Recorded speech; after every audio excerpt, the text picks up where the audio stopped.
میں پڑھ رہا تھا ایک جگہ پہ، ایران کے ایک طالب علم تھا. اب دیکھیے ہر جگہ جب مثالیں وہیں کی ملیں گی تو ہم وہیں کی مثال پیش کریں گے نا. یا تو آپ کوئی کتاب لکھیے، بتائیے کہ یہاں پر پاکستان میں بھی دیکھیے اس طرح کے واقعات ہیں، تو ہم اس میں سے پڑھ کر آپ کو بتائیں گے. ورنہ آپ فورن ایجنٹ ہونے کا الزام لگا دیا جاتا ہے. لیکن جہاں اچھی کوئی مثال نظر آئے گی وہیں سے تو انسان لے گا نا.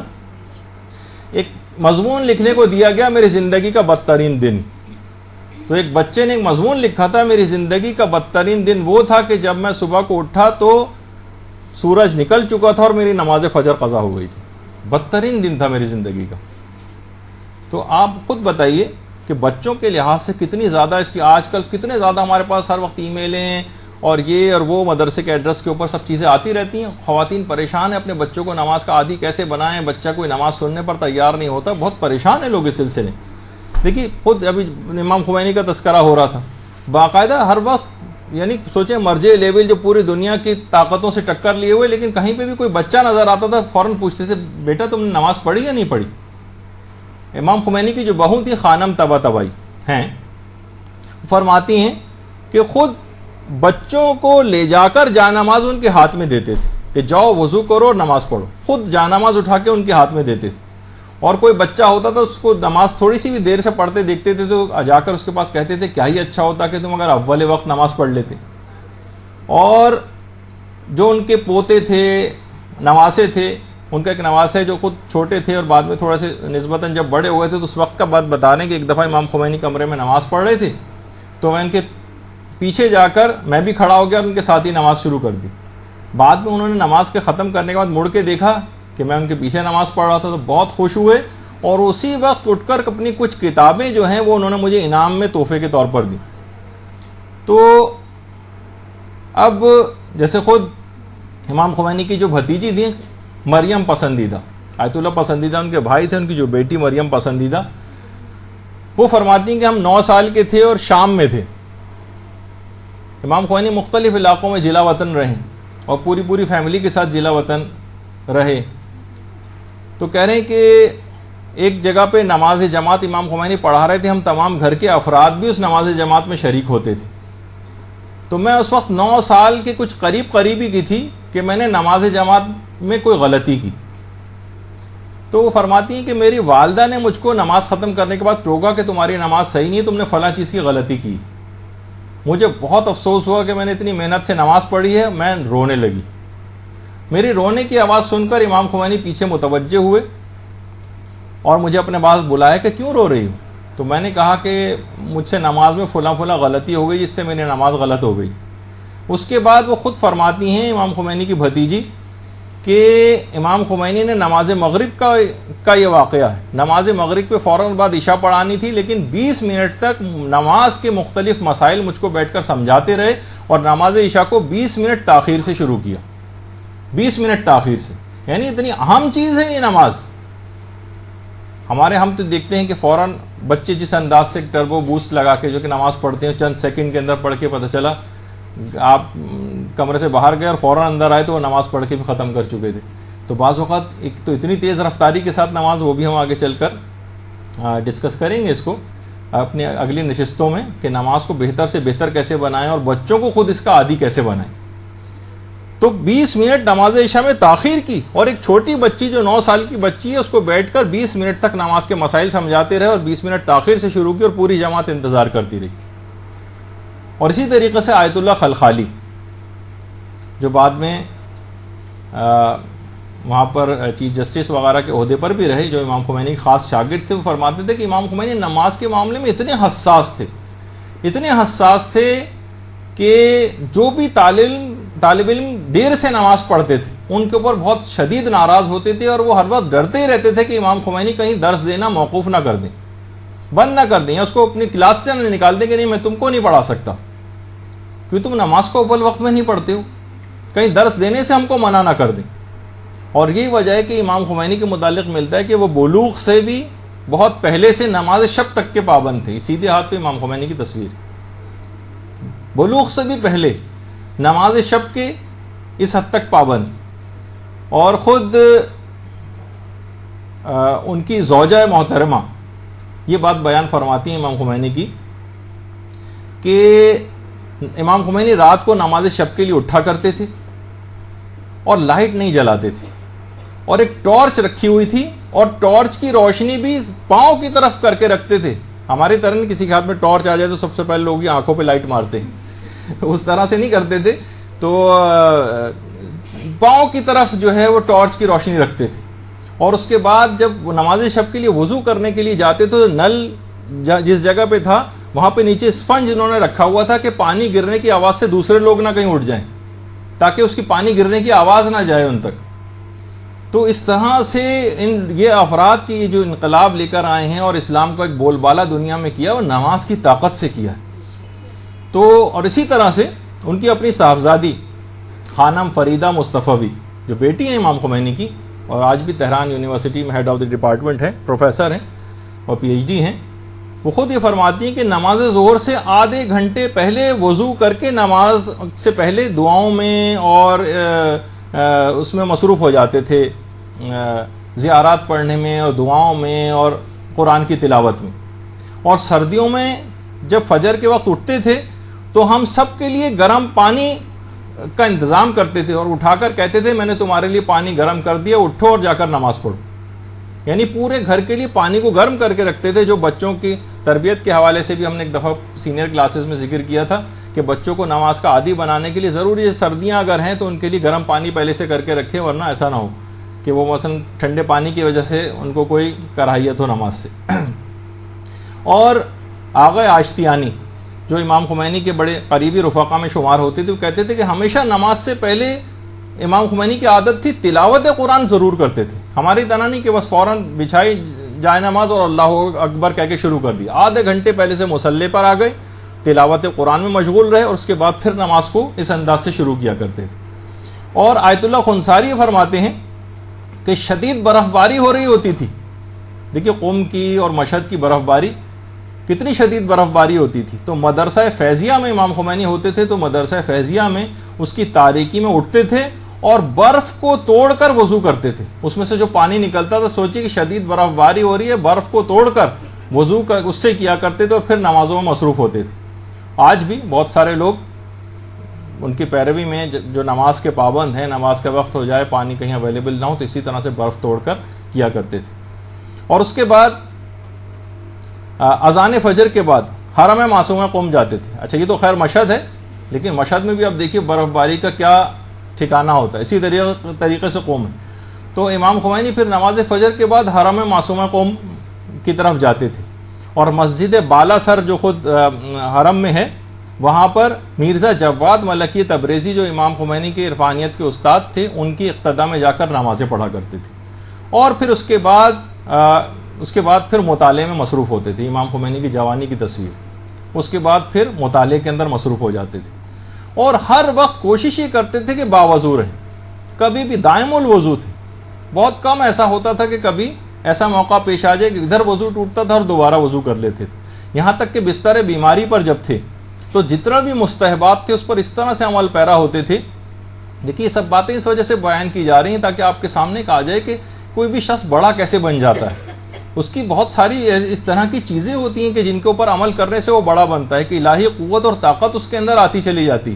نمازوں کو اس انداز سے اولیت اور فوقیت دینے کے لیے کہ نماز سے پہلے آئینہ بھی دیکھ رہے ہیں اور تمام مستحبات کے اوپر بھی عمل کر رہے ہیں اور پرفیوم بھی لگا رہے ہیں اور اپنے امامے کا جو تحت الحنک اس کو بھی نکالا جا رہا ہے، اور پورے مستحبات کے ساتھ اس انداز سے جو ہے وہ اور آخری وقتوں تک میں جو انہوں نے نماز پڑھی وہ اشاروں سے تمام مستحبات کے ساتھ جو ہے وہ نماز پڑھی. بالکل آخری وقت میں جب ہاتھ بھی نہیں ہلا پا رہے تھے. حضرت لقمان کی جو وصیتیں خود قرآن نے کتنی نقل کی. دیگر وصیتوں میں حضرت لقمان نے ایک دفعہ اپنے بیٹے سے کہا تھا کہ بیٹا مرغ کو تم سے زیادہ ہوشیار نہیں ہونا چاہیے. مرغ جس کو آپ مرغا کہتی ہیں، اس کو تم سے زیادہ ہوشیار نہیں ہونا چاہیے کہ وہ تو سحر کے وقت اٹھ کر خدا کی حمد کرے اور تم پڑے سوتے رہو. کوئی جانور تم سے زیادہ ہوشیار اور سمجھدار ہے. یہی وجہ ہے کہ آیت اللہ حسن زادہ عاملی یہ ہمارے موجودہ زندہ مجتہدین میں سے عرفاء میں سے ایک ہے. کتنے افسوس کی بات ہے کہ آپ کو یہ بات بتانی پڑ رہی کہ یہ بھی کوئی شخصیت ہیں اور ماشاءاللہ حیات بھی ہیں. اور یہ ایسی شخصیت ہیں جن کے متعلق مرحوم آیت اللہ سید محمد حسین طباطبائی فرماتے تھے کہ آیت اللہ حسن زادہ عاملی کی شخصیت اور ان کے مقام اور مرتبے کو امام زمانہ علیہ السلام کے علاوہ کوئی نہیں جانتا. اللہم صلی علی محمد و آل محمد.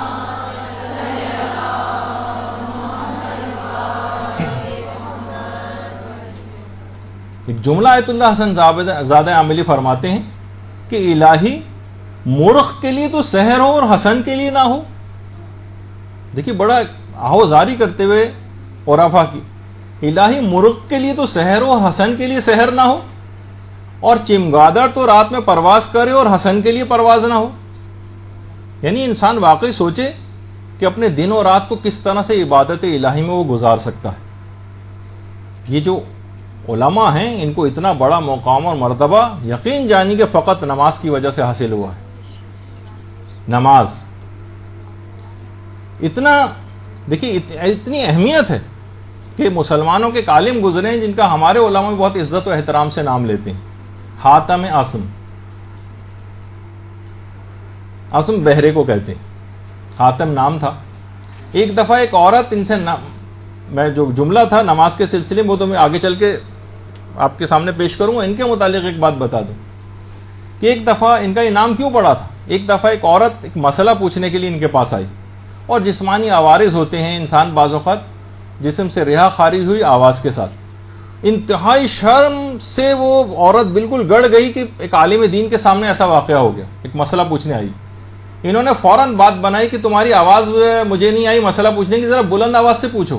اس نے ذرا سا بلند آواز کی، کہا کہ نہیں ابھی بھی سمجھ میں نہیں آیا، اور زیادہ بلند آواز سے پوچھو. اس نے پھر اپنا مسئلہ بتایا، یہاں تک کہ تقریباً چیخ کے اسے مسئلہ بتانا پڑا کہ اب مجھے سمجھ میں آیا کیونکہ مجھے سنائی بہت کم دیتا ہے. اس عورت نے سکون کا سانس لیا کہ میری عزت رہ گئی. اس وقت سے لے کر انہوں نے اس بات کی اتنی پاسداری کی کہ اس کے بعد گویا لوگوں سے سننا ہی چھوڑ دیا. یہاں تک کہ جب اس عورت کا انتقال ہوا پھر جا کر یہ بات کھولی کہ انہوں نے، تاکہ اس عورت کو یہ احساس نہ ہو کہ اور اس شرمندگی سے بچ جائے، اور پوری زندگی بہرا بن کے گزاری. تو اس سے آپ ان کا مقام اور مرتبہ، بہرحال بڑا علماء ہمارے ان کا بڑا عزت و احترام سے نام لیتے ہیں. خود حاتم عاصم یہ بات بیان کرتے تھے کہ اگر میرا بیٹا مر جائے تو 1000 لوگ کم سے کم اس کی تعزیت کے لیے میرے پاس آ جائیں گے، لیکن اگر میری ایک نماز قضا ہو جائے تو کوئی شخص بھی میرے پاس تعزیت کے لیے نہیں آتا. یعنی اتنی بے توقیر ہو گئی ہے نماز. تو بہرحال خود کہتے تھے کہ لوگوں کی نگاہ میں دنیاوی جتنی مصیبتیں ہیں وہ آخروی مصیبتوں سے بہت لوگ زیادہ سمجھتے ہیں، حالانکہ اخری مصیبت دنیاوی مصیبتوں کے مقابلے میں کتنی سخت ترین ہے یہ سوچا بھی نہیں جا سکتا. ابھی جیسے بار بار کچھ ایران عراق جنگ کے حوالے سے ایرانی قیدیوں کا تذکرہ ہو رہا تھا، جو لوگوں نے باتیں وہاں کی آ کر بتائیں کہ ایرانی قیدی جس وقت نمازیں پڑھتے تھے وہاں پر، تو جو عقوبت خانے، قید خانے، جو ٹارچر سیل بنائے ہوئے تھے، یہ سامنے آپ کے ٹارچر سیل، تو ان نمازیوں کے لیے ایک ٹارچر سیل بنایا گیا تھا. جو بھی نمازیں قید خانوں میں پڑھتا تھا باقاعدہ ان کے منہ پر سیاہ رنگ کیا جاتا تھا، ان کی چاقوؤں سے آنکھیں نکالی جاتی تھیں، ان کی زندہ جسموں سے کھال اتاری جاتی تھی. یہاں تک کہ نمازی جو اس کے باوجود بھی جو قیدی ہوتے تھے وہ اشاروں یعنی نماز نہیں چھوڑتے تھے اور اشاروں سے نماز پڑھتے تھے، کیونکہ اگر یہ سب کام کریں گے تو بہرحال ان کو یہ سزائیں اس طرح سے دی جائیں گی. نوٹ کیا جاتا تھا، کوئی شخص سجدہ نہیں کر سکتا تھا وہاں پر، نمازیں نہیں پڑھ سکتا تھا، یہاں تک کہ دل ہی دل میں اشاروں کے ساتھ نماز پڑھتے تھے، لیکن نماز کو پھر بھی اس موقع پر ترک نہیں کرتے تھے. یہی وجہ ہے کہ دیکھیے خود ہمارے 5ویں امام محمد باقر علیہ الصلوۃ والسلام فرماتے ہیں ملک الموت کے متعلق کہ ملک الموت روزانہ نمازوں کے اوقات میں ہر گھر کے اندر جھانکتا ہے، ہر گھر کے اوپر نگاہ رکھتا ہے. اور یہ بات خود ملک الموت نے پیغمبر اسلام کو بیان کی جو 5ویں امام کی حدیث کے اندر نقل ہوئی. ملک الموت نمازوں کے اوقات میں تمام دنیا کے گھر والوں کو دیکھتا ہے. جب ایک دوسری روایت میں پیغمبر نے فرمایا کہ اگر گھر والے اول وقت میں نماز پڑھنے کے عادی ہیں، اول وقت میں نمازوں کو انجام دے رہے ہیں، تو وقت مرگ ملک الموت ان کو کلمہ شہادت کی تلقین کرتا ہے اور شیطان کو دور کرتا ہے. تو اس لحاظ سے اس کی بہت ہی زیادہ اس بات کی تاکید ہے. اور اتنی اہم چیز ہے یہ نماز، جو کہ آج پوری تقریباً درس اسی عنوان پر ہو گیا. انشاءاللہ اگلی دفعہ سے ہم باقاعدہ مرحلے وار اپنی گفتگو شروع کر دیں گے. اتنی اہم ہے کہ تمام انبیاء کی جو آخری وصیت تھی وہ نمازی کے متعلق تھی. آخری وصیت 1,24,000 انبیاء کی زبانوں پر جو آخری کلمہ ہوتا تھا وہ نماز سے متعلق ہوتا تھا. باقاعدہ جو ہمارے چھٹے امام نے وسائل الشیعہ کے اندر روایت کو نقل بھی کیا. اچھا علماء فرماتے ہیں کہ اس کے مطلب ہے کہ یہ جو روایت ہے چھٹے امام کی، اس کے دو مطلب نکلتے ہیں، یعنی تمام انبیاء کی آخری وصیت نماز ہوتی تھی، چھٹے امام نے کہا اس کا مطلب یہ ہے کہ تمام ادیان میں نماز کا وجود تھا۔ اس سے ایک مسئلہ یہ استنباط ہوتا ہے اس حدیث سے، طریقہ کار ہو سکتا ہے کچھ الگ ہوں کہ تمام ادیان میں نماز کا وجود پایا جاتا تھا اور تمام پیغمبر اہل نماز تھے، اور دوسری بات یہ بھی پتہ چلتی ہے کہ 1,24,000 انبیاء جو تھے نماز ان کی پسندیدہ ترین عبادت تھی، کہ انتقال سے پہلے انسان دیکھیے اپنی خاص الخاص بات کو تذکرہ کرتا ہے، جو انشاءاللہ اگلی نشستوں میں ہم ائمہ کے حوالے سے بھی آخری اوقات میں کس طرح سے نماز کی تاکید کرتے تھے اس کا ذکر آئے گا۔ خود ہمارے اپنے علماء میں سے علامہ عبد الحسین الامینی، جن کی کتاب الغدیر، یہ حرم امام رضا علیہ الصلوۃ والسلام میں، اللہم صلی علی محمد وعلی محمد، حیران ہوں گے آپ سن کر کہ روزانہ حرم امام رضا میں امیر المومنین کی سیرت کی پیروی میں 1000 رکعت روزانہ شب میں پڑھا کرتے تھے، 1000 رکعت روزانہ۔ جب لوگ ان سے پوچھتے تھے علامہ آپ تھکتے نہیں ہیں اتنی عبادت کر کے، تو فرماتے تھے کہ جب مچھلی پانی میں تیرنے سے نہیں تھکتی تو میں نماز سے کیسے تھک سکتا ہوں۔ تو دیکھیے، اور ہم ان کے مقابلے میں محسوس کرتے ہیں کہ اپنے کاموں کو ہم اولیت دیتے ہیں، نمازوں کو ٹالتے ہیں، اس کو حقیر یا کم اہمیت سمجھتے ہیں، جبکہ پروردگار عالم فرشتوں کے سامنے فخر و مباحت کر رہا ہوتا ہے کہ تم نے میرے اس بندے کو دیکھا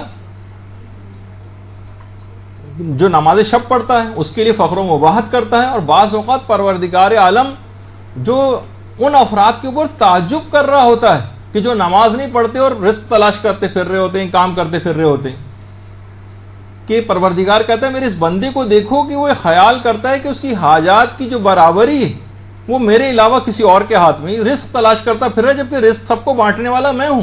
یہ میری بارگاہ میں سر جھکانے کے بجائے دیکھو نمازوں کو قضا کر کے میری بارگاہ میں آئے بغیر لوگوں کے دروں پہ بھٹکتا پھر رہا ہے۔ تو جب بھی پیغمبر اسلام نماز کو اپنی آنکھوں کا نور قرار دیتے تھے اور کہتے تھے کہ نماز میرے لیے اس طرح سے ہے، اتنی پروردگار نے مجھے محبوب قرار دی ہے نماز جیسے پیاسے کے لیے پانی اور غذا ہوا کرتی، جبکہ بھوکا اور پیاسا پھر بھی آب و غذا سے سیر ہو جاتا ہے مگر میں نماز سے سیر نہیں ہوتا، یہ پیغمبر فرماتے ہیں۔ تو خود امام خمینی کا ایک جملہ ہے کہ نماز پنجگانہ، جو آپ نماز پنجگانہ پڑھ رہی ہیں نا، وہ کہتے تھے کہ نماز قلب مومن میں توحید کے شجر طیبہ کو ایسا مستحکم کرتی ہے کہ پھر مومن کے دل سے ایمان کو کوئی نکال نہیں سکتا۔ یہ ایک شجر طیبہ کے درخت کی آبیاری آپ کے اندر کرتی چلی جا رہی۔ تو کہتے تھے بس میرے بھائیوں، جو خطاب کرتے تھے لوگوں سے، اپنے دینی واجبات خصوصاً نماز پنجگانہ کی ادائیگی میں کبھی سستی سے کام نہ لینا۔ اور یہی وجہ ہے کہ ایک بہت بڑے ہمارے علماء میں سے گزرے ہیں، ایک عالم ان کے متعلق فرماتے ہیں، آیت اللہ شیخ محمد حسین غروی اصفہانی کمپانی کے متعلق ہمارے ایک عالم گزرے، شیخ محمد حسن غروی اصفہانی کمپانی، ایک عالم دین، کہتے ہیں کہ ہم ان کے گھر درس لینے کے لیے جایا کرتے تھے۔ تو ایک دفعہ ہم وقت سے کچھ پہلے پہنچ گئے۔ دیکھیے اس طرح سے لوگ نمازیں پڑھتے رہے، صرف آپ کو یہ اہمیت بتانے کے لیے۔ فیس بک پہ ہمارا جو مدرسے کا اکاؤنٹ ہے اس میں ہم اس طرح کی بہت ساری چیزیں آج کل لگا رہے ہیں، آپ کوشش کریں کہ اس پہ جا کر بہت ساری چیزیں آپ سیکھ سکتی ہیں۔ وہ کہاں ہم کہاں کے نام سے ہم نے اس میں چیزیں لگائیں گی تاکہ پچھلے لوگوں کی سیرت رہے اور ہم اپنے کردار کو دیکھیں ایک آئینے کے طور پر۔ تو شیخ محمد حسن غروی اصفہانی کمپانی، ان کے پاس جب کچھ علماء درس لینے کے لیے ان کے پاس آتے تھے تو کچھ وقت سے پہلے پہنچ گئے۔ وہ کہتے ہیں کہ ہم نے دیکھا کہ ہمارے استاد اپنے گھر کے گوشے میں جو ہے وہ نماز پڑھ رہے ہیں۔ تو ہم ایک بات دیکھ کر کمرے میں جیسے ہی داخل ہوئے حیران رہ گئے کہ ہمارے استاد نماز میں جو اذکار کر رہے تھے در و دیوار سے انہی اذکار کی گونج ہمیں ان کو سنائی دے رہی تھی، جیسے در و دیوار خود ذکر الہی جو ہے کر رہے ہیں۔ یعنی ہم لوگ بہت ہی زیادہ ایک لحاظ سے دہشت زدہ سے ہو گئے یہ دیکھ کر، لیکن ایک عجیب روحانی ماحول وہاں کا اس کمرے کا جو ہے موجود تھا۔ تو آپ نے دیکھا کہ اس طرح سے لوگ اپنی نمازوں کی حفاظت کرتے رہے ہیں، اپنی نمازوں کو اتنا بلند مقام کے اوپر لے جاتے رہے ہیں کہ پھر در و دیوار بھی ان کے ہم نوا ہو جاتے ہیں۔ جیسے حضرت داؤد کے متعلق ملتا ہے کہ جس وقت وہ زبور کی تلاوت کرتے تھے، جہاں جہاں سے گزرتے تھے در و دیوار سے، درختوں سے، پتوں سے، پودوں سے، پتھروں سے زبور کی تلاوت کی آوازیں آتی تھیں. تو وہ تو نبی خدا تھے، لیکن آج کل بھی ہمارے علماء جو بھی اس قسم کی تمام آداب اور شرائط نماز کے پابند ہیں، ان سے بھی اس طرح کی کرامتوں کا ظہور ہوا کرتا ہے. تو بہرحال اور نیک اور صالح ہونے کی نشانیوں میں سے ایک نشانی قرار دیتے تھے ہمارے ائمہ. راوی ایک دفعہ کہتا ہے کہ ہم چھٹے امام جعفر صادق علیہ الصلوۃ والسلام کی خدمت میں پہنچے.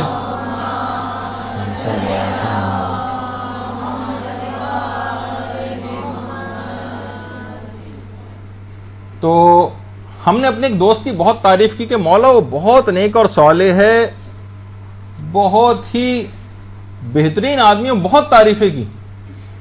امام نے کہا کہ یہ بتاؤ نماز کے بارے میں اس کا روش اور طریقہ کیا ہے. یعنی امام دوسرے الفاظ میں یہ سمجھانا چاہ رہے تھے کہ کیا وہ نمازوں کو اول وقت پڑھتا ہے نہیں پڑھتا، نماز کو اہمیت دیتا ہے نہیں دیتا. تمام باتیں چھوڑو، تم یہ بتاؤ کہ نماز کے بارے میں اس کا طریقہ کار کیا ہے. تو بہرحال امام اس سے اندازہ لگاتے تھے کہ ایسا شخص دوستی کے قابل بھی ہے یا نہیں. پتہ چلا نمازوں کو بالکل لیٹ کر رہا ہے تو وہ شخص دوستی کے بھی قابل امام اس کو نہیں سمجھتے. اور ظاہر ہے جب خود ہمارے ائمہ کی طریقہ کار یہ تھا، ہمیں امیر المومنین علیہ الصلوۃ والسلام کے متعلق ملتا ہے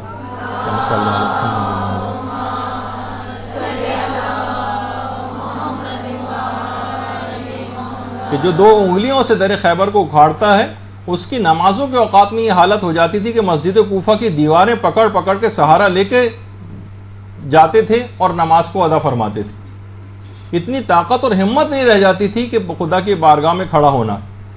اور گھر کے بھی جو حصے تھے ان کے اندر ایک کمرہ مخصوص کیا ہوا تھا امیر المومنین نے. رات کا جب ایک حصہ گزر جاتا تھا تو امیر المومنین کے متعلق ان کی سیرت میں ملتا ہے کہ رات کو اٹھتے تھے اور اپنے ایک بچے کو بیدار کرتے تھے اور اپنے ساتھ اس کمرے میں لے جا کر نماز میں مشغول ہو جاتے تھے. البتہ بہرحال اتنا ضرور رہے کہ بچوں کو بعض اوقات، یعنی ہم دیکھتے ہیں کہ بہت سے افراد اتنا سختی ان کے اوپر بہت سی چیزوں میں کرنے لگتے ہیں کہ بچے اس سے متنفر ہو جاتے ہیں. تربیت اولاد کے سلسلے میں کتاب پڑھا تو اس میں باقاعدہ ایک نوجوان کی بات میں نے پڑھی جس نے جوانی میں نماز ترک کر دی تھی. بچپن میں تو نماز پڑھتا تھا، جوانی میں ترک کر دی. پوچھا کہ ارے تم بچپن میں نماز پڑھتے تھے اب کیوں ترک کر دی؟ کہنے لگا کہ بچپن میں تو میرا باپ اپنے ہاتھ میں ایک ڈنڈا لے کے آتا تھا اور بہت میں خوف کے عالم میں نماز پڑھتا تھا. صبح کے وقت بھی انتہائی سخت لہجے اور درست لہجے میں مجھے نماز کے لیے اٹھاتا تھا، اور پھر بھی اگر میں سوتا رہ جاتا تو ڈنڈا مار کے اٹھاتا تھا، اور سخت سردی اور برف باری میں لے جا کے حوض میں کی طرف لے جاتا تو کہتا تھا برف توڑ کر اسی سے ابھی وضو کرو. اور اب میرا باپ بوڑھا ہو گیا، اب اس کی طاقت ویسی نہیں رہی، اب میں بھی جوان ہو گیا اور ڈنڈے کا بھی کوئی خوف نہیں رہا، لہٰذا میں نے دین عصا و ڈنڈے کو ترک کر دیا.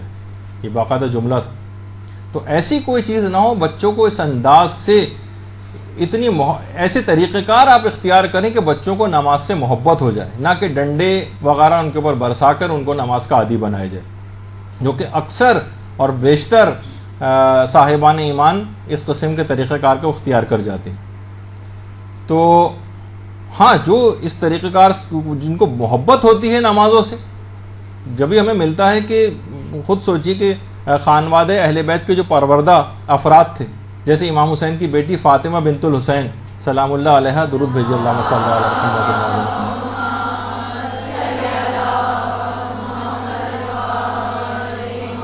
جو حسن مثنی کی زوجہ تھیں، ان کی وفات پر ان کی قبر کے کنارے خیمہ لگایا تھا فاطمہ بنت الحسین نے، اور 1 سال تک اس خیمے میں رہی تھیں اور دن بھر روزے رکھتی تھیں اور رات بھر عبادت خدا میں کھڑی رہتی. ایسا نماز پڑھنے کے پھر عادی لوگ ہو جاتے ہیں. اور احیاء العلوم میں باقاعدہ امام غزالی نے حضرت اویس قرنی کے متعلق یہ بات لکھی کہ محلے کے بچے ان کو دیوانہ سمجھ کر ان پر پتھر برساتے تھے اور مانتے ہی نہیں تھے، لیکن یہ پھر بھی بچوں کے پاس جا کر کہتے تھے بچوں چھوٹے چھوٹے کنکر مار لیا کرو تاکہ میرے جسم سے خون نہ نکلے، کیونکہ اگر خون نکل کر کپڑوں پہ آ جائے تو کپڑے نجس ہو جاتے ہیں اور میں اول وقت نماز سے محروم ہو جاتا ہوں. اس طرح سے لوگ نمازوں کے عادی ہوا کرتے تھے. اور یہی وجہ ہے کہ حضرت جابر بن عبداللہ انصاری، جابر جن کا بغداد سے تقریباً 30 میل کے فاصلے پر ان کی قبر مبارک ہے، جو تبدیل شدہ قبر ہے، حضرت حذیفہ کے واقعے میں پھر تبدیل ہوئی تھی ان کی قبر. تو وہ خود بیان کرتے ہیں کہ ایک دفعہ کچھ لوگوں نے حضرت امیر المومنین علیہ الصلوۃ والسلام سے ایک چیز پوچھی،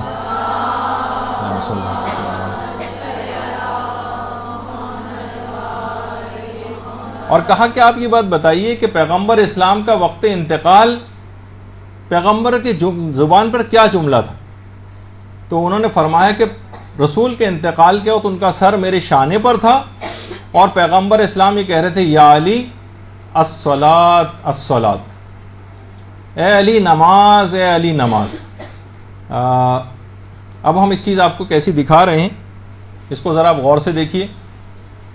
ایک انتہائی کمزور، بوڑھا، بیمار شخص کہ جس کے پاس نماز کی طاقت تھی، اور اس نے پوری دنیا کو، دنیا کی بڑی بڑی قوتوں کو اپنے سامنے گھٹنے ٹکوا دیے اسی نماز کی طاقت پہ۔ وہ دیکھیں کہ نماز، ہم ایک کلپ آپ کو دکھا رہے ہیں تاکہ اس سے آپ کو ایک اندازہ ہو جائے گا کہ نماز کی اہمیت اس سلسلے میں کیا ہے۔ نماز نفس کی عزت ہے اولی۔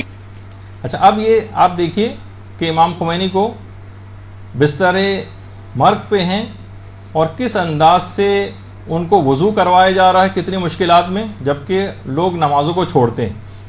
کی قسم نماز دین کی حرمت ہے، اوصیا کی قسم یہ پٹی وغیرہ اتاری جا رہی ہیں، اب یہ ہاتھ اٹھا کے ان کا سر کا مسح کروایا جا رہا ہے۔ نماز قصہ وحدت ہے، کبریا کی قسم نماز خیر عمل کی طرف بلاتی ہے، نماز عشق خدا کا پاؤں ہنر کا مسح ہو رہا ہے۔ سکھاتی ہے، نماز عبد کو معبود سے ملاتی ہے، نماز گفتگو اللہ سے کراتی ہے، پاؤں ہلا بھی نہیں سک رہے ہیں، ہاتھ پاؤں کو تب ہو رہا ہے۔ نماز گناہوں سے بھی بچاتی ہے، نماز قبر تلک ساتھ ساتھ جاتی ہے۔ اب تیمم کرنا ہے تو تیمم اگر جبیرہ زیادہ بڑا بندہ ہے تو اسے اتارنا ہوتا ہے۔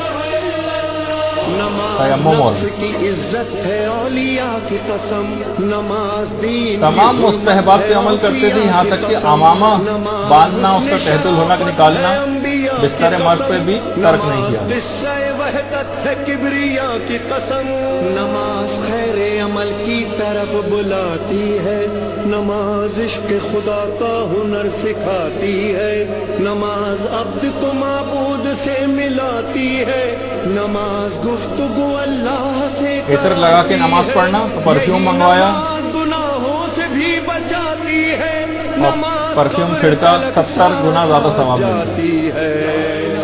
نماز جماعت ہسپتال کمرے میں آج تک کسی نے نہیں دیکھی ہوگی، اور ڈرپ لگی ہوئی ایک آدمی ہاتھ میں لے کے کھڑا ہوا ہے۔ وہ ہے جو فاقوں میں مصطفیٰ نے پڑھی، جگا کے اپنے ہی قاتل کو مرتضیٰ نے پڑھی، جو چکیوں کی مشقت میں فاطمہ نے پڑھی، گلے لگا کے زہر کو جو مجتبیٰ نے پڑھی، جو چاہتا ہے کہ عظمت نماز کی دیکھے، میرے حسین کا وہ سجدہ آخری دیکھے، پڑھی نماز جو عابد نے پشت ناقہ پر ادا کیا، جسے باقر نے سختیاں سہ کر بیاں کیا، جسے جعفر نے برسر منبر رکوع میں برسوں رہے، جس کے کاظم مضطر رضا نے لب پہ سری الرضا سجا کے پڑھی، تقی نے تقوی ابو طالبی بتا کے پڑھی، نقی نے نخوت باطل مٹا مٹا کے پڑھی، اور عسکری نے خبر آخری سنا کے پڑھی، پس نماز مصلی پہ رو رہا ہے کوئی، امام عصر ہے اور حجت خدا ہے وہی، اماموں کے غلاموں کا غلام کو نماز پڑھنا۔ نماز نفس کی عزت ہے، اولیاء کی قسم نماز دین کی حرمت ہے، اوصیاء کی قسم اب اشاروں میں نماز کیسے پڑھی وہ بھی آپ سیکھنے کے لحاظ سے بھی سن دیکھیں۔ نماز قصہ وحدت ہے، کبریا کی قسم نماز خیر عمل کی طرف بلاتی ہے، نماز عشق خدا کا ہنر سکھاتی ہے، نماز عبد کو معبود سے ملاتی ہے، نماز گفتگو اللہ سے کراتی ہے، یہی نماز گناہوں سے بھی بچاتی ہے، نماز قبر تلک ساتھ ساتھ جاتی ہے۔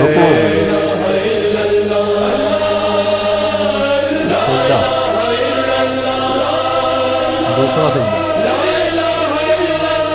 نماز وہ ہے جو فاقوں میں مصطفیٰ نے پڑھی، جگا کے اپنے ہی قاتل کو مرتضیٰ نے پڑھی، جو چکیوں کی مشقت میں فاطمہ نے پڑھی، گلے لگا کے زہر کو جو مجتبیٰ نے پڑھی، جو چاہتا ہے کہ عظمت نماز کی دیکھے، میرے حسین کا وہ سجدہ آخری دیکھے، پڑھی نماز جو عابد نے پشت ناقہ پر ادا کیا، جسے جعفر نے سختیاں سہ کر بیاں کیا، جسے جعفر نے برسر منبر رکوع میں برسو رہے، جس کے کاظم مضطر رضا نے لب پہ سری الرضا سجا کے پڑھی، تقی نے تقوی ابو طالبی بتا کے پڑھی، نقی نے نخوت باطل مٹا مٹا کے پڑھی، اور عسکری نے خبر آخری سنا کے پڑھی، پس نماز مصلی پہ رو رہا ہے کوئی،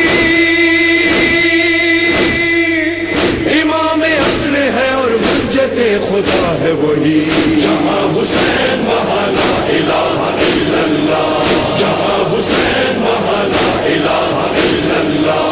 نماز نفس کی عزت ہے اولیاء کی قسم، نماز دین کی حرمت ہے اوصیاء کی قسم، نماز حسن شرافت ہے انبیاء کی قسم، نماز قصہ وحدت ہے کبریاء کی قسم، نماز خیر عمل کی طرف بلاتی ہے، نماز عشق خدا کا ہنر سکھاتی ہے، نماز عبد کو معبود سے ملاتی ہے، نماز گفتگو اللہ سے کراتی ہے، یہی نماز گناہوں سے بھی بچاتی ہے، نماز قبر تلک ساتھ ساتھ جاتی ہے۔